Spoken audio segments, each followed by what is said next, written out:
Hello everyone, welcome to my channel Bachelor Nation news fans. The sun was beginning to sink behind the California hills, painting the sky in soft hues of peach and violet. The estate where the Golden Bachelor was being filmed shimmered in the glow of sunset, golden light pouring through the glass walls of the terrace where that night's cocktail party would unfold. Inside, nervous laughter and the clinking of champagne glasses filled the air. Every woman in the room had spent hours perfecting their look. Sequins, satin, soft curls, and nervous energy, all mingled together in a glamorous cocktail of hope and competition. But Cindy wasn't thinking about competition tonight. She was thinking about Mel. Mel, the 63-year-old widower with kind eyes and a calm voice that could soothe the storm. He wasn't the type to grandstand or flirt for the cameras. He had a steady presence, the kind that made everyone lean a little closer when he spoke. And for Cindy, 59 and recently rediscovering herself after years of raising kids and caring for others, Mel represented something she hadn't felt in years: possibility. "You look beautiful, Cindy," whispered Teresa, one of the other women, adjusting her earring in the mirror. "He's definitely going to notice you tonight." Cindy smiled faintly at her reflection. Her silver blonde hair was swept elegantly to one side, and her blue dress shimmered under the chandelier light. She looked radiant, but her heart was pounding too fast to enjoy it. Tonight wasn't just another cocktail night. Tonight, Cindy had made up her mind. She was going to tell Mel how she really felt. It wasn't planned by the producers, though they suspected something was brewing. They caught the glances between her and Mel during the last group date, the way she touched his arm and how his smile lingered. There was something genuine there, something raw and unfiltered that the cameras loved. And the audience, somewhere out there beyond the studio walls, would soon be holding their breath. "Cindy," said one of the producers, poking his head into the women's lounge. "Mel's ready for his one-on-ones on the terrace. You're third up." Her heart skipped a beat. Third meant she wouldn't be waiting all night, but she'd also have to sit through two other women's moments with him first. She smiled politely and nodded, though her stomach twisted with nerves. The other women whispered encouragement, though not all of it felt sincere. This deep in the season, friendships started cracking beneath the weight of roses and reality. Outside, on the terrace, Mel was already sitting in one of the wicker chairs, looking impossibly calm under the string lights. His salt and pepper hair was neatly combed, and his eyes, always warm, had a glimmer of thoughtfulness. He was dressed in a navy suit that made him look like every woman's idea of a silver-haired dream. He didn't know what was coming tonight. The first two women took their turns, brief, nervous, filled with laughter and careful words. The cameras caught every smile, every hand squeeze. But by the time Cindy's turn came, the tone had changed. The producers could feel it. Even the crew grew quieter. When Cindy stepped onto the terrace, the gentle click of her heels on the stone patio echoed louder than she expected. Mel turned, and when his eyes met hers, his whole face softened. "Cindy," he said, standing up immediately. "Wow, you look stunning." Her cheeks warmed. "Breathe, Cindy, just breathe." "Thank you, Mel," she said, her voice steadier than she felt. "You look pretty good yourself." He chuckled and gestured to the chair beside him. The California night was cool, and a faint breeze brushed past them. Fairy lights twinkled above like stars caught in midair. They started with small talk, about their last date, about the silly cooking challenge they'd done earlier in the week. But Cindy's mind was elsewhere. Her pulse was a drumbeat in her chest, each thump pushing her closer to the words she'd rehearsed 100 times in her room. "Mel," she said finally, cutting through her own nervous laughter. He turned to her, curious, attentive, the way he always was. "There's something I've been wanting to tell you," she continued, her voice trembling slightly. "And it's not easy to say on camera, but I can't keep pretending it's not there." Mel's smile faded into something softer, concern maybe, or anticipation. "Go on," he said quietly. She took a breath. Her eyes glistened, not from sadness, but from a weight finally being lifted. "I'm falling for you, Mel." The words hung in the air, fragile and electric all at once. She didn't whisper them. She didn't hide them behind nervous laughter. She just said it. "I didn't expect this when I came here," she added quickly, tears threatening. "But somewhere between the laughter and our quiet talks, I started feeling something real. You make me feel seen again, alive again." For a moment, even the air seemed to stop moving. The camera zoomed in. The producers stopped whispering into their headsets. And Mel, the man who always had something kind or measured to say, just stared at her. Seconds passed. Too many. Cindy's breath hitched. The silence stretched until it felt unbearable. Then Mel exhaled, a deep, shaky breath that no one saw coming. He looked down at their hands, resting between them on the table. His thumb brushed hers, a soft, deliberate gesture. "Cindy," he began, his voice low, almost breaking. "You have no idea how much that means to me." Her heart leaped, but before she could speak, he continued. "But I need to be honest with you." The tone changed, gentle but firm. The kind of tone that told everyone in the room, and watching at home, that something unforgettable was about to happen. "I've been feeling something too," he said slowly, "but not in the way I thought I would." Cindy blinked. "Not in the way I thought I would." Mel continued, his eyes never leaving hers. "You remind me of someone I loved deeply, my late wife, and it's both beautiful and painful for me. When I'm with you, I feel warmth and familiarity, but sometimes I catch myself confusing what's real now with what was." The air was thick with emotion. Cindy's lips parted. She didn't know what to say. "So when you say you're falling for me," he went on softly, "part of me wants to fall right back. But another part of me knows that I'm still learning how to love again, and I don't want to hurt you by giving half of myself." A collective gasp rippled through the women inside, who were peeking through the window. Even the producers looked stunned. Cindy's eyes filled with tears, but she didn't look away. There was no anger, just a deep, aching understanding. "Mel," she whispered, "you don't have to apologize for being honest. I came here looking for real, and real isn't always easy." He reached for her hand fully now, gripping it tightly. "You're one of the most incredible women I've ever met," he said. "And I don't know what the future holds, but I promise I won't forget this moment." As the camera panned out, the two of them sat there in the golden light, not as reality TV contestants, but as two souls trying to navigate the messy, beautiful truth of second chances.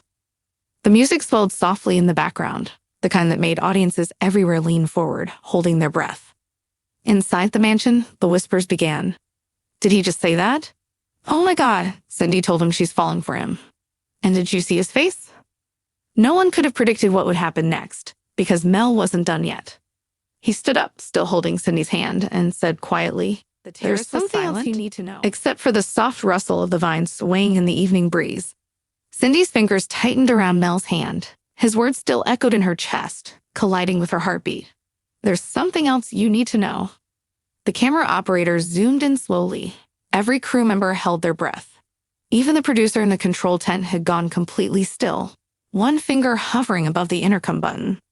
Cindy blinked back tears. "Mel, what do you mean?" Mel exhaled, his chest rising and falling with the kind of weight that only truth could carry. He didn't look like a man about to deliver a scripted reality TV confession. He looked like a man about to step off an emotional cliff. "I wasn't planning to say this tonight," he began, voice trembling slightly. "But when you said what you did, I realized I can't keep pretending this is just another show moment." He paused, eyes softening. "Cindy, you remind me that love doesn't have an age limit. That connection, real connection, can still happen even when you've lived a whole lifetime already. But there's something the producers don't know, something I haven't told anyone here." Cindy's pulse spiked. Behind the cameras, the showrunner leaned forward, mouthing, "Keep rolling." Mel looked down at his hands, then back up at Cindy. "Before I came here, I was seeing someone. Briefly. We ended it when I got cast, thinking it wasn't serious. But she reached out again last week, and it stirred things up in ways I didn't expect." The words hit the air like thunder. Cindy's breath caught. "Someone? Before the show?" Mel nodded slowly. "Yes, someone from my hometown. We were friends for years. After my wife passed, she helped me through some of the grief. We never called it love. It was just comfort. But when she saw me here, she said she realized she still had feelings." The camera zoomed in on Cindy's face, her stunned silence, her trembling lower lip, the flicker of pain she tried so hard to hide. "I didn't answer her message," Mel said quickly, his voice heavy with guilt. "But it made me question everything. Whether I'm really ready to give my heart away again, or if I'm just chasing the idea of it." Cindy stared at him, heart pounding. "So when you said you didn't want to give half of yourself?" He nodded. "That's what I meant." The tension between them was electric, not the flirtatious spark that audiences cheered for, but something deeper. Raw, real, human. Cindy looked away for a moment, out toward the twinkling city lights beyond the mansion. "Mel, I didn't come here for perfect," she said softly. I came here for honest. And if honest means messy, confusing, even painful, then I can handle that. Her words hit him harder than any declaration of love ever could. Mel's eyes glistened. You're remarkable, Cindy. He stood, helping her to her feet. The cameras panned back, capturing the way he gently touched her cheek. Tender, uncertain. The audience would later replay that moment over and over, trying to read what it meant. I need some time to think, he said quietly. Not about you, but about what's fair to you, because you deserve someone who's fully ready to receive what you're offering. Cindy smiled through the ache. And you deserve someone who doesn't rush you into that. Take your time, Mel. I'll be here, as long as I'm meant to be. The scene faded out on their soft embrace. Not a romantic kiss, but something deeper, an understanding. Inside the mansion, when Cindy walked back in, all conversation stopped. Every woman, from sharp-tongued Diane to bubbly Paula, looked up. The atmosphere was thick with curiosity and quiet tension. Cindy tried to steady her breath. She gave a small smile and sank into the nearest chair. What happened? Teresa asked, eyes wide. We saw something. He stood up. He looked emotional. Cindy hesitated, then said simply, I told him how I felt. The room collectively inhaled. And? Paula pressed, leaning forward. What did he say? Cindy's eyes glistened. He said he wasn't sure if he was ready to love again. The words landed heavy in the air. For a few seconds, no one spoke. Then Diane, ever the blunt one, said, Wow, that's brutal. Cindy gave a small, broken laugh. Yeah, but honest? And honestly, I'd rather be hurt by truth than comforted by lies. Teresa reached over and squeezed her hand. You're stronger than you think. Cindy smiled faintly. Maybe, or maybe I just learned not to run from feelings, even the painful ones. The producers would later call this one of the most authentic moments in Golden Bachelor history. The rose ceremony night. The next evening arrived with a strange quiet. Normally, rose ceremonies buzzed with whispered predictions and champagne-fueled nerves. But this time, there was a cloud over everything. Mel's confession had shaken the entire dynamic. The women gathered in the garden, their gowns glimmering beneath the soft glow of lanterns. A fountain trickled nearby. The host, Graham, stood by the podium with his practiced, solemn expression. When Mel walked out, every head turned. His usually calm face carried something heavier tonight, the weight of decisions that felt too big for television. He gave a small nod to the women. Thank you all for your patience. Tonight, I have to follow my heart, even if it's not the easy choice. He took a deep breath and picked up the first rose. Teresa. She stepped forward, tears already glistening, and accepted it. Diane. Another rose gone. Faith. Another. And then one rose left. Cindy's heart pounded. She tried to stay composed, but her fingers were trembling. Mel looked down at the final rose. He hesitated, visibly. The music swelled. He looked up, his eyes finding Cindy's. Everyone held their breath. Cindy, he said quietly, can we talk before I finish this? Gasps erupted among the women. That never happened. The producers exchanged frantic looks, but Graham gave a subtle nod. They were rolling. Mel led Cindy aside, just a few steps away from the group, but far enough that their voices dropped to an intimate murmur. I've thought about last night, he said, about what you said, and about what I'm ready for. Cindy's throat tightened. Okay. He looked down, struggling for words. You opened my eyes, Cindy. I realized that maybe the reason I've been so afraid to love again isn't because I can't. It's because I didn't believe someone could love me again. Not the me I am now. Not the man who's still a little broken. Cindy's eyes filled with tears. But when you said you were falling for me, he continued, voice shaking, you made me believe that maybe, just maybe, I could heal while falling. A tear slipped down her cheek. So, Cindy, he said softly, stepping closer, if you're still willing to take that risk with me, I'd be honored if you'd accept this rose. The camera caught the exact moment her face crumbled into joyful disbelief. Yes, she whispered, barely able to speak. Of course. The other women gasped audibly, not in anger, but in sheer shock. The man who had just told Cindy he wasn't ready had done a complete emotional turn, right there under the lights. He handed her the rose, and the music swelled. Cindy's trembling hands took it, and she whispered, you have no idea how much this means. Mel smiled, that familiar warmth returning. Actually, I think I do. Back inside, after the ceremony, the women gathered in hushed groups. Some whispered about strategy, others about sincerity. But Cindy sat alone for a moment, staring at her rose. For the first time in years, she felt something bloomy in her chest. Fragile but real. The rose ceremony, the mansion buzzed with a new kind of tension. A date card lay on the coffee table like a glittering secret. The women circled it, pretending not to care who it was for. Cindy picked up the card and read aloud, voice trembling. Cindy, love is a journey best taken hand in hand. Mel. A collective gasp rippled through the room. Teresa clapped politely. Diane's smile was tight. Cindy's heart fluttered. She pressed the card to her chest and whispered, "Thank you." The morning of the date, when Mel arrived in a cream-colored convertible, the cameras caught every gleam of sunlight on the polished hood. Cindy stepped outside in a soft lavender dress that floated around her like a cloud. Mel's face lit up. "You ready for an adventure?" "Always," she said. They drove down the coast, wind teasing Cindy's hair. The ocean stretched endlessly beside them, and for a while they didn't speak, just smiled at the simplicity of being together without competition. Finally, Mel turned toward her. "I wanted this day because I need to be away from the mansion, away from the pressure." Cindy nodded. "Just you and me." Exactly. The art of letting go. Their destination was a small pottery studio overlooking the cliffs, an intentional choice by the producers, symbolic and cinematic. Inside, sunlight spilled across shelves of unfinished clay pieces. The instructor, a cheerful woman with gray curls, handed them each a lump of clay. "Shape what love looks like to you," she said, smiling knowingly at the cameras. Cindy laughed nervously. No pressure. They worked in silence for a while, hands messy with clay, the tension softening into laughter. Mel shaped something that vaguely resembled a heart. Cindy created a small intertwined spiral. He studied hers. "That's beautiful." "It's not perfect," she said. "Neither am I," he replied softly. She looked up. Their eyes met, long enough for the room to disappear.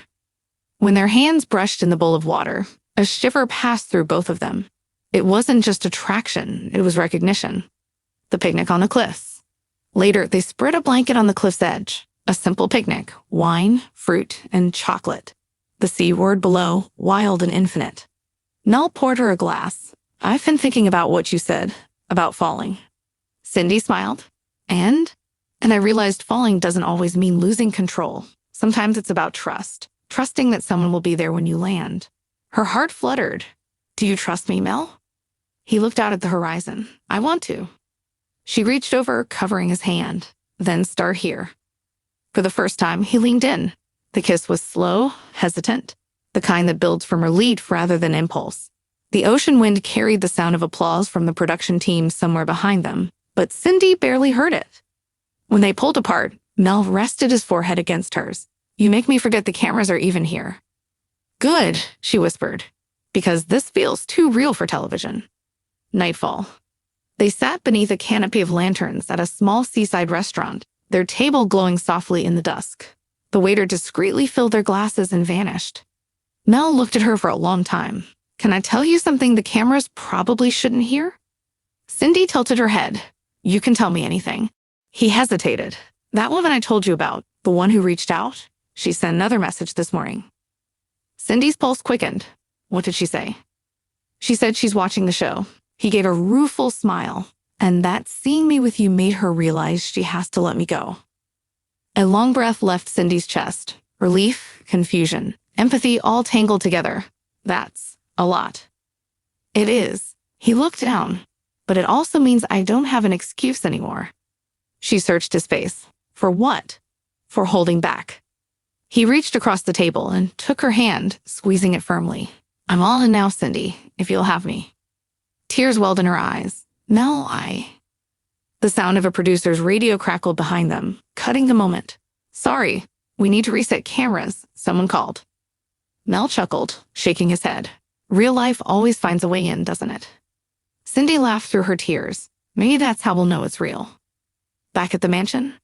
When they returned, the women were waiting, pretending to be casual. The minute Cindy stepped out of the car holding a single white rose, whispers erupted. She got the rose. Look at her smile. Did they kiss? Cindy tried not to glow too obviously. She disappeared into her room and sank onto the bed, clutching the rose. It wasn't just a symbol. It was proof that something had shifted. But even as she drifted into a daze of happiness, a tiny voice in her mind whispered, "Can love on television survive once the lights go off?" Producer's confessional, unseen footage. Later that night, a camera operator caught Mel sitting alone on the patio, talking to a producer named Leah. "I meant what I said," he told her quietly. "I think I'm really falling for her." Leah smiled. "Then you should tell her." He nodded, looking out into the darkness. "I will, tomorrow." The camera zoomed out on his silhouette against the night sky, foreshadowing what none of them knew yet. Tomorrow wouldn't go the way anyone expected.